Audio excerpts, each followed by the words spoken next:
Indo-British Advanced Pain Clinic, Noppimayam Surgery Duram. For appointments 9155515563. అందరికీ నమస్కారం. నేను Swaroopa Potlapalli. Welcome to I dream. Icon star Allu Arjun ని గంటల వ్యవధిలోనే జైలు నుంచి బయటకు రప్పించిన, బెయిల్ ఇప్పించిన లాయర్ గురించే మనం మాట్లాడుకుంటున్నాం.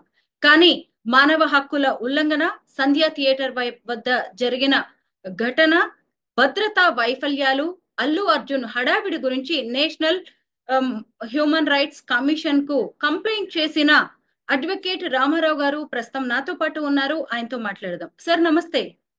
నమస్తే.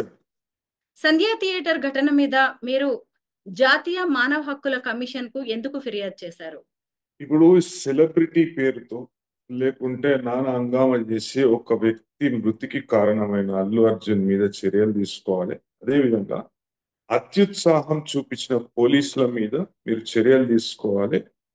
సంధ్యా థియేటర్ యాజమాన్యం ఇప్పుడు ఫ్యాన్స్ అసోసియేషన్ పేరుతో అక్కడ ఒక ఈవెంట్ ని వాళ్ళు జరిపింది. ఆ రోజు ఈవెంట్ కు అనుమతి, ఎటువంటి అనుమతి, ముందస్తు అనుమతి అనేది వాళ్ళు తీసుకోలేదు. ఇప్పుడు మనం సిటీ పోలీస్ యాక్ట్ కింద ఏదైనా ఈవెంట్ చిన్న ఒక 100 మెంబర్స్ 10 నుండి ఎక్కువ వందల సంఖ్యలో, కానీ ఇదైతే వేల సంఖ్యలో వచ్చింది, మీరు చూడవచ్చు. అయితే ఇంతమంది జమ అవుతున్నారు. అదేవిధంగా పెద్ద పెద్ద ట్రస్సులు, లైట్స్, పెద్ద పెద్ద ఎక్విప్మెంట్, అవన్నీ డీజే ఎక్విప్మెంట్ అవన్నీ ఏర్పాటు చేయడం జరిగింది. అయితే థియేటర్ లోపల కాదు, థియేటర్ బయట ఏదైతే పార్కింగ్ కొరకు జాగా కేటాయిస్తారో ఆ జాగాల పెద్దగా మొత్తం ఒక 4-5 ట్రస్సులు, పెద్ద పెద్ద ట్రస్సులు ఏర్పాటు చేసి, అది అల్లు అర్జున్ ఏర్పాటు చేయించిండు లేకుంటే ఫ్యాన్స్ అసోసియేషన్ వాళ్ళు ఏర్పాటు చేసుకున్నారు తెలియదు, కానీ ఫ్యాన్స్ అసోసియేషన్ పేరుతో ఇది ఈవెంట్ అనేది చేస్తున్నాం అనే విషయాన్ని, ఈ విషయం బయటకు వచ్చింది. లేకుంటే మనము ఏమనుకుంటారు, థియేటర్ వాళ్ళు చేస్తారో లేకుంటే వేరే వాళ్ళు చేస్తారో, లేకుంటే ఆ హీరోనే చేపిస్తుండో అనే విషయాన్ని మనం అనుకుంటుంటాం. కాకుంటే ఈడ ఫ్యాన్స్ అసోసియేషన్ పేరుతో ఆ ఈవెంట్ అనేది ఏర్పాటు చేసినాక ఎటువంటి ముందస్తు అనుమతి తీసుకోలేదు. ఫస్ట్ ఫ్లోర్ లో నిలబడి చూడడం జరిగింది. అయితే ఫస్ట్ ఫ్లోర్ లో నిలబడి చూడడం జరిగింది. ఇప్పుడు ఒక హీరో అంటే పబ్లిక్ కి క్రేజ్ ఉంటుంది. ఏం సినిమా అండి, అదే మన పెద్ద కళాఖండమా? దానికి ఎగ్జామ్షన్ ఇచ్చుడు, రాత్రిపూట షో నడిపించుకోమని చెప్పుడు, అదే విధంగా 1000 రూపాయలకు 1200కు 2000కు టికెట్ అమ్ముకోమని చెప్పుడు, అదేమన్నా బార్డర్ లో సర్వీస్ చేస్తుందా లేకపోతే ఏమన్నా దేశ సేవ అంటారా? దాన్ని ఎవరి బెనిఫిట్ కి షో అంటారు? ఇప్పుడు బెనిఫిట్ షో అంటే ఎవరికి? దివ్యాంగుల కొరకు, లేకుంటే సమాజంలో అట్టడుగు వర్గాల వారికి, వాళ్ళకి ఏమైనా వాళ్ళ ఇబ్బందులను దూరం చేద్దామని చెప్పేసి వాళ్ళకి ఏదో కొద్దిగా పైసలు కొద్దిగా జనరేట్ చేద్దాం, కొంచెం ఫండ్స్ జనరేట్ చేసి వాళ్ళకి ఇద్దాం, ఒక గరీబులకు హెల్ప్ చేద్దాం అని చెప్పేసి పెట్టేదాన్ని బెనిఫిట్ షో అంటారు. ఇది ఎవరి బెనిఫిట్ కి చెప్పి పెడుతుండ్రు? వాళ్ళ సొంత బెనిఫిట్. వాళ్ళు పైసలు పెడుతున్నారు, పైసలు సంపాదించుకుంటారు. ఏదో పెద్ద కళాఖండం అన్నట్టు ప్రభుత్వాలు దానికి ప్రత్యేక అనుమతులు, అదే విధంగా కొద్దిగా ఎక్కువ పైసలకు టికెట్లు అమ్ముకుంటూ, ఇది మొత్తం వ్యాపారమే. అయితే ఆ విషయాలన్నీ పక్కకు వెళ్దాం. అవి మనకు అనవసరమైన విషయాలు. కాకుంటే ఇప్పుడు ముందస్తుగా అనుమతి తీసుకుంటారు, దీనిలో ఎవరి పాత్ర ఎంత అనేది నేను చెప్తాను. ముందస్తు అల్లు అర్జున్ మీద 2 మేజర్ సెక్షన్స్ లో కేసు పెట్టి, ఒకటి 105, ఒకటేమో 105 అంటే నేరపూరిత ఉద్దేశంతో ఒక వ్యక్తి మృతికి కారణం కావడం. అయితే నేరపూరిత ఉద్దేశం లేదనే కారణంగా, వాస్తవానికి లేదు, నేరపూరిత ఉద్దేశం ఎట్లుంటది, ఆమె ఎవరో అల్లు అర్జున్ కి తెలియదు. కాకుంటే నిర్లక్ష్య వైఖరి, అది లిమ్ నంబర్ 2 అని ఉంటుంది దాంట్లో, అదే సెక్షన్ లో. అయితే నిర్లక్ష్య పూరిత ధోరణితోనే అతను పోయిండు కాబట్టి పరోక్షంగా అతను ఆమె మృతికి కారణమయ్యిండు. ఆ విషయాన్ని కోర్టు గుర్తించేది ఉండే. అయితే గుర్తించారు. అంటే అర్నబ్ గోస్వామి విషయంలో కూడా అదే జరిగింది, షారుఖ్ ఖాన్ విషయంలో కూడా అదే జరిగింది. ఎందుకంటే వీరు సమాజంలో పెద్ద పరపతి ఉన్న వాళ్ళు, లేకుంటే బాగా డబ్బున్న వాళ్ళు, ఫిలిం స్టార్స్, వీళ్ళ విషయంలో కొద్దిగా న్యాయస్థానాలు తొందరగా స్పందిస్తాయి.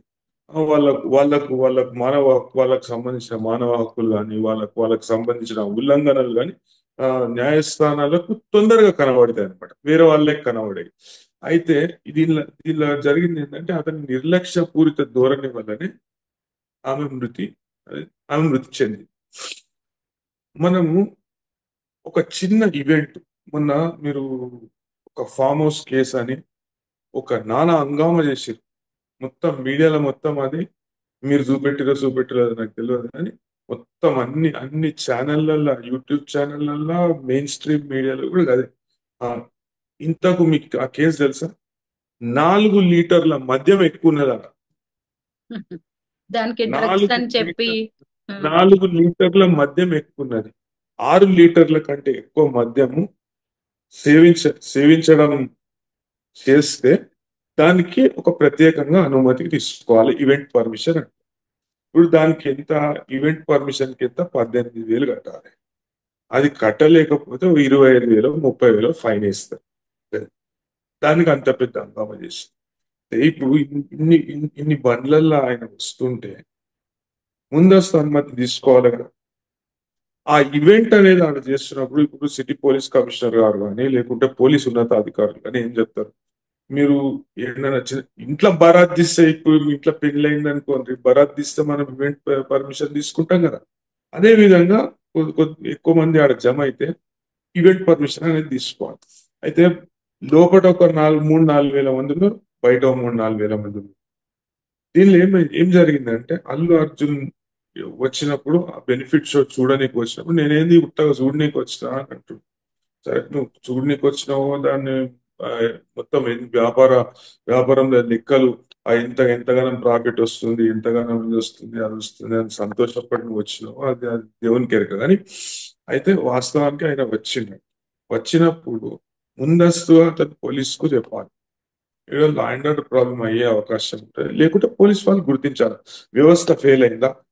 ఇంటెలిజెన్స్ వ్యవస్థ అనేది ఉంటుంది కదా. పొలానా అల్లు అర్జున్ ఇంటికాడికి వెళ్ళిండు, ప్రతిపక్ష నాయకులను మీరు మొత్తం హౌస్ అరెస్టులు చేయడానికి ఇంటెలిజెన్స్ వ్యవస్థ ఉంటుంది. అదేవిధంగా ఎక్కడో ఉన్న వ్యక్తి వాళ్ళ ఇంట్లో, ప్రతిపక్షాలకు చెందిన కొంతమంది వాళ్ళ ఇంట్లో వాళ్ళు నిరాహార దీక్ష చేస్తా, నేను నిరసన తెలుపుతా అంటే కూడా హౌస్ అరెస్ట్ చేసే ఆ, అంతమంది పోలీసులు మీ దగ్గర ఉంటారు. అల్లు అర్జున్ బంజారాహిల్స్ నుండో లేకుంటే వేరే కాడ నుండో వీడికి వస్తుండనే విషయం మీరు గుర్తించలేకపోయినా, గుర్తిస్తే మీరు ఆయనను ఎందుకు ఆపలేదు? తొక్కిసలాట జరుగుతుందని మీకు తెలుసు, ఆడ అంతమంది జమైలు. పోలీస్ స్టేషన్ ఉందండి, పక్కకే ఉంటుంది పోలీస్ స్టేషన్ పక్కకే ఉన్నప్పుడు మీరు నియంత్రించలేకపోయారు. నియంత్రించకపోగా మీరు ఏం చేసిరంటే, పోలీసు వాళ్ళు ఏం చేసిరంటే లాఠీ చార్జ్ చేశారు.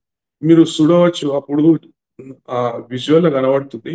ఒక లావుట్ ఆయన మన ఏమంటారు, మన ట్రాఫిక్ కానిస్టేబుల్ లేకుంటే ఎస్ఐ లాఠీతోని ఇష్టం ఉన్నట్టు కొడుతుంది. ఇప్పుడు ఒక దిక్కేలి తొక్కిసలాటకు ముఖ్య కారణం పోలీసు వాళ్ళే. ఎందుకంటే వాళ్ళు దీన్ని ముందస్తుగా గుర్తించి, ఇంకొకటి ఏంటంటే నీకు అనుమతి లేనప్పుడు నువ్వు ఎట్లా చేస్తున్నావు అని ఒక ప్రశ్న అడిగి దాన్ని బంద్ చేపించుంటే, ఇప్పుడు చిన్నోళ్ళు ఏమన్నా కొద్దిగా చిన్న ఇంట్లో చిన్న ఫంక్షన్ అయినా కానీ కొద్దిగా సౌండ్ పక్కకు పెడితే పక్క వాళ్ళు ఫోన్ చేస్తే పోలీసు వాళ్ళు వచ్చి సౌండ్ పెట్టక, లేకుంటే నీ దగ్గర పర్మిషన్ ఉందా, నీ బాక్స్ టైప్ స్పీకర్స్ ఎందుకు యూజ్ చేస్తున్నావు అని చెప్పి. ఇప్పుడు ఒక దిక్కేమో 144 సెక్షన్ విధిస్తున్నాము, ఇది ఇస్తున్నాము, ఏమంటారు శాంతి భద్రతలను మేము కాపాడుతున్నాం, వేరే వాళ్ళకి ఇబ్బంది కాకుండా చూస్తున్నాము, ఇది చూస్తున్నాము అది చూస్తున్నాం అని అంటాం. మరి ఇదేంది వద్దటి సంది అవుతుంది. అది ఇంత పెద్ద పెద్ద ట్రస్సులు పెట్టిండ్రు, పెద్ద పెద్ద ఏమంటారు ఇది ఎక్విప్మెంట్ పెట్టిండ్రు, మన సౌండ్ బాక్స్లు పెట్టిండ్రు. అవన్నీ పెట్టినాక కూడా మాకు తెలియదు, మాకు చెప్పలేదు, ముందస్తుగా తెలియదు ఇది ఏదంటే, ఫస్ట్ కొన్ని మీడియా ఛానల్ చూపెట్టిండ్రు. ఫస్ట్ ఫ్లోర్ నుండి నిలబడి పోలీసు వాళ్ళు తమాషా చూస్తురండి. కొంతమంది పోలీసు ఏమో లాఠీ చార్జ్ చేస్తున్నారు. ఆ పిల్ల పడిపోయినాక పాపం కొంతమంది లేడీ కానిస్టేబుల్ కానీ సిపిఆర్ చేసి పిల్లగాడు పడిపోయినప్పుడు చేసి, అది కరెక్ట్. అయితే దానికంటే ముందు పూర్తి స్థాయిలో ప్రజలను ఎట్లా పడితే అట్లా కొట్టినప్పుడు ఏడిపోతారు. అయితే లోపట్టుకోనికి ఛాన్స్ లేదు. వాస్తవానికి అది 1200-1300 కెపాసిటీ అంట థియేటర్. అయితే థియేటర్ ఉన్నప్పుడు కెపాసిటీ ఉన్నప్పుడు ఒక 4-5 వేల మంది జమ అయినారు. అయితే థియేటర్ లోపట కొన్ని కొన్ని విజువల్స్ వచ్చినాయి, పటాకులు కూడా కాల్చారు. ఇంత ఘోరమైన అగ్ని ప్రమాదం అవుతుండే. అంటే ఈ ఫ్యాన్స్ ఇప్పుడు ఇంకొకటి ఏంటంటే బౌన్సర్స్ పేరుతో ఇప్పుడు వీళ్ళకు బౌన్సర్స్ జర పెంచుకొని వాళ్ళు ఎట్లా పడితే అట్లా, అంటే వాళ్ళ అంతరంగిక భద్రత వాళ్ళను వాళ్ళ మీద పడకుండా, లేకుంటే వాళ్ళని అంటే సెలబ్రిటీస్ కి కొద్దిగా ఫ్యాన్ ఫాలోయింగ్ ఉంటది కాబట్టి వాళ్ళని కొంతమంది టచ్ చేయాలని చూస్తారు, కొంతమంది షేక్ హ్యాండ్ ఇవ్వాలని చూస్తారు, లేకుంటే కొంతమంది హగ్ చేసుకోవాలని చూస్తారు. అట్లా చూస్తారు కాబట్టి వాళ్ళని దగ్గర రాని కూడా కొద్దిగా ఆపనికి బౌన్సర్స్ అనేది పెట్టుకుంటారు. ఈడేంటంటే బౌన్సర్లే మొత్తం కొట్టిరట. అయితే వీళ్ళకు ఇప్పుడు మోహన్ బాబు ఇష్యూలో కూడా మనం చూస్తున్నాం. ఆ ఏంటంటే వీళ్ళు 50 మంది ఆ యానిమల్ సినిమాలు ఉంటాయి కదా, దాంట్లో వీడో 50 మంది బౌన్సర్లను పెట్టుకుంటాడు, వాడో 50 మంది బౌన్సర్లను పెట్టుకొని ఇద్దరు కొట్లాడుకొని, అంటే వీళ్ళు కూర్చొని చూస్తారట తమాషా. ఆ, ఇలా అట్లా అంత షోక్ ఉంటే బౌన్సర్లకు చెప్తున్నా, ఈ వృత్తి కాదు. మీరు ఏంటన్నా పోయి మిక్స్డ్ మార్షల్ ఆర్ట్స్, లేకుంటే టైక్వాండో, మళ్ళీ లేకుంటే ఇంకేమైనా martial arts, boxing, kick boxing అట్లాంటివి నేర్చుకొని మీరు ప్రొఫెషనల్ గా కొట్లాడు. ఇక్కడ పబ్లిక్ తోనే కొట్లాడి పబ్లిక్ ని కొడితే ఉమ్, ఒక్కొక్క నీళ్ళు తాగిపిస్తారు. మరి పబ్లిక్ అంతా అందరు కలిసి తెలంగాణలో ఊపుకునేటోళ్ళు ఎవరు లేరు. ఒక్కొక్క నీళ్ళు తాగిపిస్తారు. అయితే ఈ బౌన్సర్ల పేరుతో 50 మంది 60 మంది బౌన్సర్లను వేసుకొని ఒక 10-15 కార్లు వేసుకొని దాంట్లోకి వచ్చి ఆ తొక్కిసలాటకు ప్రధాన కారణం అల్లు అర్జున్. అయితే ఆ- అంత అయినాక కూడా పోలీస్ వాళ్ళు నియంత్రణ చేయకపోవడం అనేది వాళ్ళ వైఫల్యాన్ని సూచిస్తుంది. ఈ విషయాన్ని నేను జాతీయ మానవ హక్కుల కమిషన్ దృష్టికి తీసుకుపోయాను. దీనిలో పోలీస్ వాళ్ళ మీద కూడా చర్యలు తీసుకోవాలి, ఒక మృతికి కారణమైన ఈ వ్యక్తుల మీద. అదే విధంగా పోలీస్ వ్యవస్థ మీద దానికి రెస్పాన్సిబుల్ ఎవరైతే లాఠీ చార్జ్ చేసిండ్రో వాళ్ళ మీద, వాళ్ళ దాంట్లో కూడా పాపం కొంతమంది సిపిఆర్ చేసిండ్రు, కొంతమంది సమయానికి స్పందించారు పోలీసు వాళ్ళు. అది నేను కాదంటలేదు, కానీ లాఠీ చార్జ్ చేసిన పోలీసుల మీద మాత్రం చర్యలు తీసుకోవాలని నేను కోరడం జరిగింది. అదేవిధంగా ఇంకొక సెక్షన్ పెట్టిండ్రు 118 అనే సెక్షన్. అది ఇంతకుముందు పాత 307. అయితే దానిలో నేరపూరిత ఉద్దేశం ఉండాలి, ఎవరైనా హత్య చేయడానికి అదే మృతికి కారణం అవుతుంది అనే విషయాన్ని గుర్తించి దాని తర్వాత దాడి చేస్తే ఏదైనా పదునైన ఆయుధంతో కానీ, లేకుంటే పదునైన ఆయుధం అంటే చాకు కానీ గన్ను కానీ కాదు, ఏదైనా మనిషిని చంపగలిగే ఆ, ఆయుధంతో దాడి చేస్తే దాన్ని 118 కింద పరిగణిస్తారు. అయితే అట్లాంటిది ఏం లేదు దాంట్లో కాబట్టి కోర్టు కూడా ఆ విషయాన్ని గుర్తించి ఆ వారికి మధ్యంతర బెయిల్ అనేది ఇవ్వడం జరిగింది. అల్లు అర్జున్ అరెస్ట్ అనేది రేవతి భర్త భాస్కర్ గారు చిక్కడపల్లి పోలీసులకు చేసిన ఫిర్యాదు మేరకు జరిగింది. అయితే ఆయన అరెస్టు, రిమాండ్, జైలుకి పంపించడం, మళ్ళీ జైలు నుంచి రిలీజ్ అవ్వడం, ఇవన్నీ కూడా విత్ ఇన్ అవర్స్ లో జరిగిపోయాయి లాయర్ గారు. ఆ తర్వాత దాని మీద మళ్ళీ చర్చ మొదలైంది. అంటే ఏంటి, డబ్బుంటే ఇంత ఈజీగా బెయిల్ వచ్చేస్తుందా, అది ఇదని. దీనికి సంబంధించి మీరు ఏం క్లారిటీ ఇస్తారు? లేదు, డబ్బు ఉంటే అన్నారు. అంటే ఇప్పుడు వాస్తవానికి కొద్దిగా తొందరగా స్పందించింది కోర్టు. ఎస్. కొద్దిగా నేను ఇప్పటిదాకా చెప్తున్నాను కదా, కొద్దిగా ఇప్పుడు అర్నబ్ గోస్వామి విషయంలో కానీ, షారుఖ్ ఖాన్ విషయంలో కానీ ఇదే విధంగా అందరి విషయంలో కోర్టు సత్వర న్యాయం అనేది చేస్తే మంచిగా ఉంటుందని నా అభిప్రాయం. అయితే దీనిలో ఏంటంటే వాస్తవానికి ఆ పెట్టిన సెక్షన్లు ఆయన మీద వర్తించవు కాబట్టి కోర్టు స్పందించింది. అదేవిధంగా ఎంతో మందికి అన్యాయం జరుగుతుంది. కొంతమంది అయితే షూరిటీ పైసలు లేక అండర్ ట్రయల్ ప్రిజనర్స్ ఎంతో మంది జైళ్లలో మగ్గుతున్నారు. వాళ్ళ విషయంలో కోర్టు సత్వరమే స్పందిస్తే చాలా మంచిది. అది అంటే సమాజానికి ఒక మంచి మెసేజ్ అనేది పాస్ అవుతుంది. అదేవిధంగా కొంతమంది పైసలు ఉండి కూడా సరైన న్యాయ సలహా లేకుంటే సమయానికి న్యాయ సహాయం అందక వాళ్ళు జైళ్లలో మగ్గుతున్నారు. మన దేశంలో ప్రధానంగా అండర్ ట్రయల్ ప్రిజనర్స్ అనేటోళ్ళు ఎన్నో కారణాలు వాళ్ళు సరైన ఇప్పుడు వేరే వేరే రాష్ట్రానికి చెందిన, అంటే మనకు విభిన్నమైన సంస్కృతులు ఉంటాయి మన దగ్గర.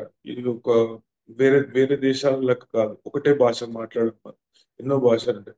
అదేవిధంగా వేరే రాష్ట్రానికి చెందిన వ్యక్తులు ఈడ ఆ, ఎందుకు ఉపాధి కారణంగా దేనికన్నా వచ్చి, అదేవిధంగా మన రాష్ట్రంలో ఉన్న వాళ్ళు వేరే రాష్ట్రానికి ఉపాధి కారణంగా పోతే ఏదైనా ఇబ్బంది అయ్యి జైళ్ళల్లో ఉంటే వాళ్ళకు భాష అనేది ఒక ఇబ్బంది అవుతుంది. అదేవిధంగా ఆ, వాళ్ళకు కొన్ని సమయాలలో బీద స్థితిలో ఉంటారు. అయితే వాళ్ళు కూడా ఇప్పుడు అండర్ ట్రైల్ అనేది ఇప్పుడు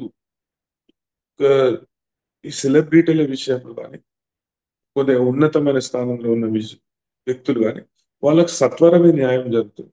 ఇటువంటి వాళ్ళకి మాత్రం సత్వరంగా న్యాయం జరుగుతలేదు. ఆ విషయం మీద దృష్టి సారించాలని నేను అనుకుంటున్నాను. అదేవిధంగా పోలీస్ వాళ్ళ పాత్ర ఎంత ఉన్నది దీనిలో అనే విషయాన్ని కూడా గుర్తించాలి.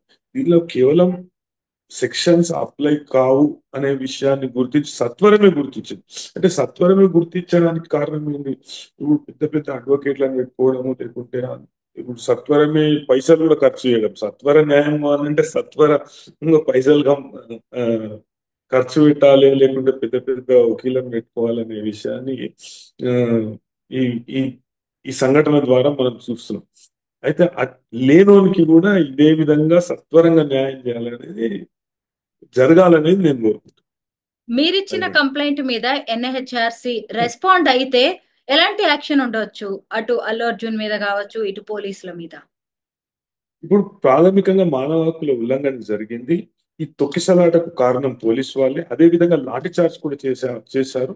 లాఠీ చార్జ్ చేసిన విషయం మనందరికీ తెలుసు. లాఠీ చార్జ్ చేసిన పోలీస్ వాళ్ళ మీద మీరు చర్యలు తీసుకోవాలనే విషయాన్ని నేను ఎన్హెచ్ఆర్సీకి అడగడం జరిగింది. అల్లు అర్జున్ కు సంబంధించి బాధితురాలి భర్త కాంప్రమైజ్ చేసుకుంటాడా, లేకుంటే వాళ్ళ ఇంటికి పోయి ఇల్లు కొద్దిగా డబ్బులు ఇవ్వడం జరుగుతుందా, లేకుంటే ఇదైతుందా అదైతుందా, నాకు సంబంధించిన విషయం కాదు. అదేవిధంగా నేను ఇక్కడ మానవ హక్కుల ఉల్లంఘన జరిగింది. ప్రాథమికంగా పోలీసు వాళ్ళు ఎటువంటి అనుమతి లేకుండా జరుగుతున్న ఈవెంట్ను ఆపకుండా తప్పు చేశారు.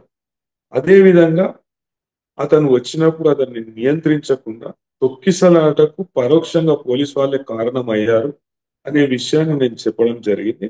అయితే దీన్ని పరిగణలోకి తీసుకున్న జాతీయ మానవ హక్కుల కమిషన్ అంటే ప్రయారిటీ ఆర్డర్లో విచారణ జరుగుతుంది జాతీయ మానవ హక్కుల కమిషన్.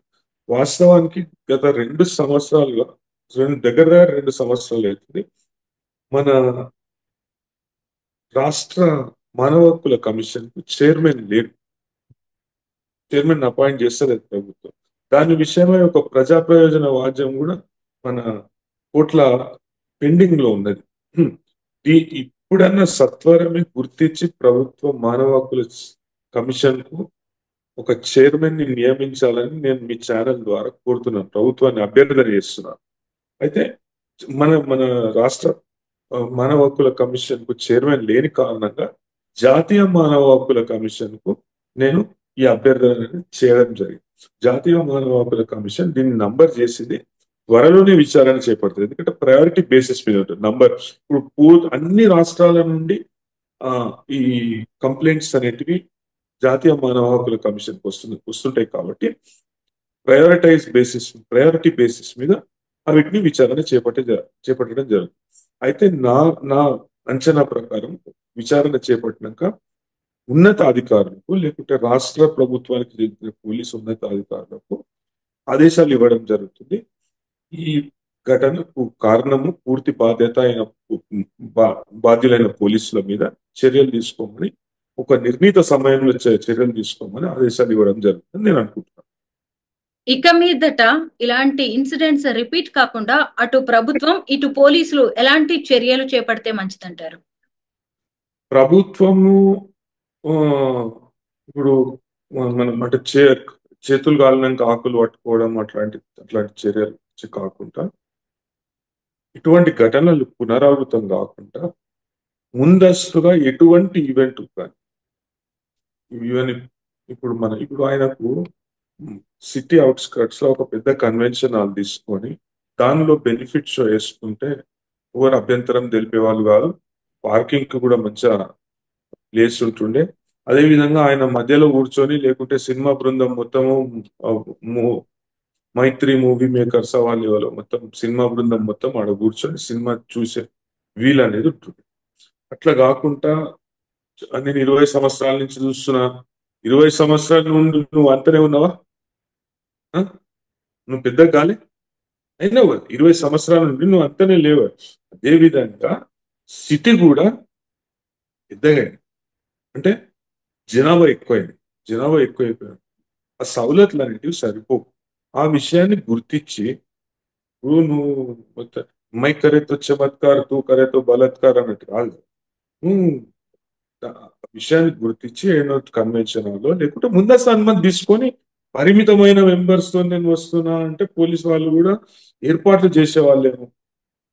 లేకుంటే ఇంతమంది ఫ్యాన్స్ అసోసియేషన్ ఇంతమంది ఉండాలి అనే విషయాన్ని వాళ్ళకు చెప్పి అదే విధంగా ముందస్తు అనుమతి తీసుకుంటే తగిన ఏర్పాట్లు అనేటివి చేస్తుండే.